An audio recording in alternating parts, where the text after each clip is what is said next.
Hello guys, সালামু আলাইকুম। সবাই কেমন আছেন? আশা করি ভালো আছেন। তো আমার সামনে দেখতে পারতেছেন তেল, ডিম, কড়াই। তো এটা কিসের জন্য জানেন? বাংলাদেশের মানুষ নাকি বলে শুধু বাংলাদেশের রোদে রোদে ডিমবাজি হয়। বাংলাদেশের রোদের তাপমাত্রার গরম নাকি বেশি। তো আজকে আমি আমি আছি বর্তমানে সৌদি আরব। আমি সৌদি আরবের তাপমাত্রায় ডিম কীরকম বাজি হয় আমি আপনাদেরকে আজকে সরাসরি দেখাবো। চলুন দেখা যাক। তো আমি চলে যাচ্ছি ছাদে। এই যে দেখেন, আমি চলে আসলাম ছাদে। তো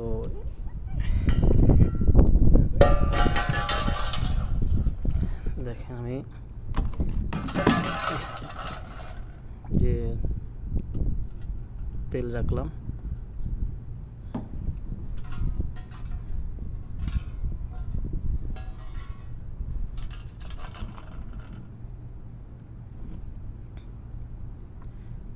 আর দিব না, এটুকু যথেষ্ট। তো এই ডিম, এই তেল দিলাম। একটু ওয়েট করার পর আমি আপনাদের সামনে আবার আসতেছি। একটু ওয়েট করি গরম হওয়ার জন্য আর কি। হচ্ছে সৌদি আরব। আজকে তাপমাত্রা হচ্ছে প্রায় 42 ডিগ্রি।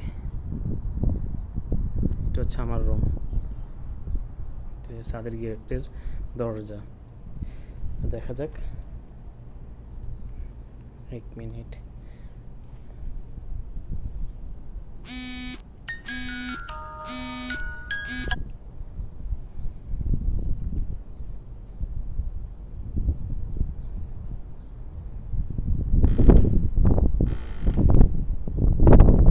ডিমটা হাওয়া অনেক, ডিমটা নিয়ে যাচ্ছে হাওয়া।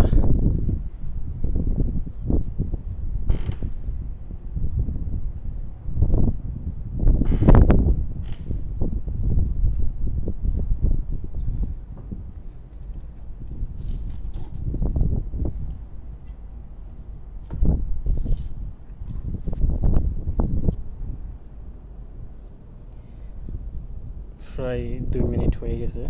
তো আমরা কিছুক্ষণ ওয়েট করার পর ডিম দিয়ে দেখব কীরকম গরম হয়েছে।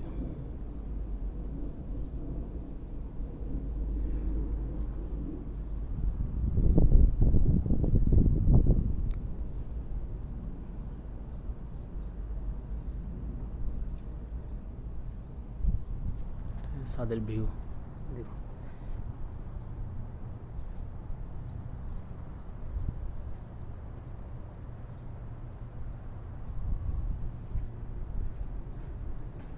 আমাকে তো সরাসরি দেখা যাচ্ছে না, আপনারা দেখেন আমি ভিডিও করতেছি। এই যে এখানে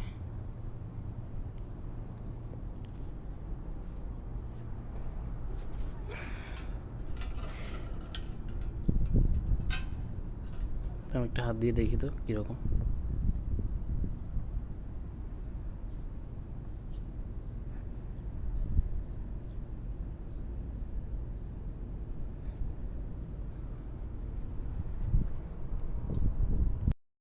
সরি গাইস, আমার মোবাইলের কিছু প্রবলেম থাকার কারণে মোবাইলটা অফ হয়ে গেছিলো।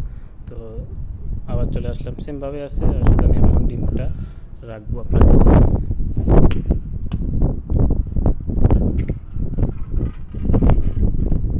রেখে দিলাম। রোদের মাত্রা অনেক বেশি, তো ক্লিয়ার আসতেছে না।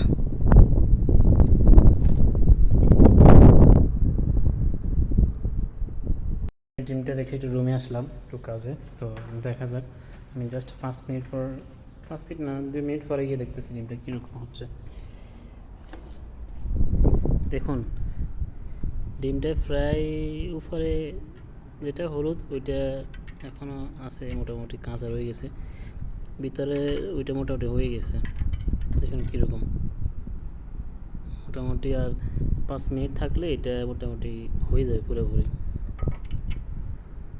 আমি একটু অন্ধকারে নিয়ে দেখি আপনাদেরকে। এই দেখেন, মোটামুটি হয়ে গেছে। আর 2-3 মিনিট থাকলে খাওয়ার মতো হয়ে যাবে। তো দেখতে পারতেছেন সৌদি আরবের গরম কীরকম, বাংলাদেশ থেকে বেশি নাকি কম, আপনারা কমেন্টসে জানিয়ে দেবেন।